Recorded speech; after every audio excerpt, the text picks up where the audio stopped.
ಅಂದರೆ ಯಾರ್ಯಾರಿಗೆ ಕಾಲ್ ಮಾಡ್ತಾರೆ ಅವ್ರಿಗೆಲ್ಲ ಕೂಡ ಒಂದಷ್ಟು. ಇತ್ತ ಪರಪ್ಪನ ಅಗ್ರಹಾರ ಜೈಲಿನಲ್ಲಿ ಪವಿತ್ರ ಕಣ್ಣೀರಾಗ್ತಿದ್ದಾರೆ. ಮಾಡಿದುಣ್ಣೋ ಮಾರಾಯ ಅಲ್ವಾ? ಚಾರ್ಜ್ ಶೀಟ್ ವಿಚಾರ ತಿಳಿದು ಮೌನಕ್ಕೆ ಶರಣಾಗಿದ್ದಾರೆ. ಬಳ್ಳಾರಿ ಜೈಲಿನಲ್ಲಿ ನಟ ದರ್ಶನ್ಗೆ ಟಿವಿ ಕೂಡ ವ್ಯವಸ್ಥೆ ಆಗಿರುವಂಥದ್ದು.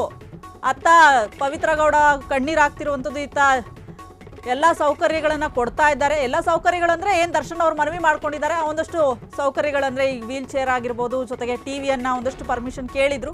ಮತ್ತೆ ಟಿವಿ ಬೇಕೆಂದು ಕೂಡ ದರ್ಶನ್ ಅವರು, ಯಾಕಂದ್ರೆ ಜೈಲಿನಲ್ಲಿ ಇರೋದಕ್ಕಾಗಲ್ಲ. ದರ್ಶನ್ ಅವರು ಹೇಳಿ ಕೇಳಿ ಭಾಳಷ್ಟು ಬ್ಯುಸಿ ಮನುಷ್ಯ, ಆದರೆ ಅಲ್ಲಿ ಒಬ್ಬಂಟಿ ಆಗಿರ್ಬೇಕಲ್ವಾ. ಸೊ ಆ ಕಾರಣಕ್ಕಾಗಿ ಒಂದು ಟಿವಿ ಬೇಕು, ಆ ವ್ಯವಸ್ಥೆ ಮಾಡಿಕೊಡಿ ಅಂತ ಹಿಂದೆ ಮನವಿ ಕೂಡ ಮಾಡ್ಕೊಂಡಿದ್ರು. ಅದೇ ರೀತಿಯಾಗಿ ಈಗ ಓಕೆ, ಟಿವಿಯ ವ್ಯವಸ್ಥೆಯನ್ನು ಕೂಡ ದರ್ಶನ್ಗೆ ಟಿವಿಯನ್ನು ವ್ಯವಸ್ಥೆ ಕೂಡ ಮಾಡಿಕೊಟ್ಟಿದ್ದಾರೆ ಬಳ್ಳಾರಿ ಜೈಲಿನಲ್ಲಿ. ಸಂಜೆ 4ಕ್ಕೆ ಟಿವಿಯ ವ್ಯವಸ್ಥೆ ಮಾಡಲಿರುವ ಜೈಲು ಸಿಬ್ಬಂದಿಗಳು ಕೂಡ ಸೇರಿ ಟಿವಿಯ ವ್ಯವಸ್ಥೆಯನ್ನು ಕೂಡ ಮಾಡಿದ್ದಾರೆ.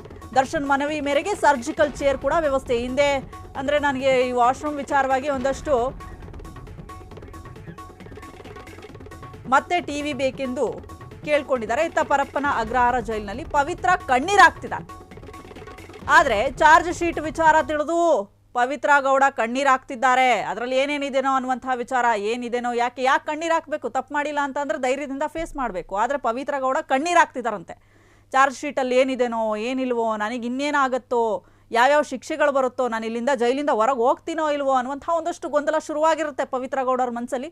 ಅದೇ ರೀತಿಯಾಗಿ ಅದೆಲ್ಲ ನೆನೆಸ್ಕೊಂಡು ಕಣ್ಣೀರು ಕೂಡ ಹಾಕಿದ್ದಾರೆ.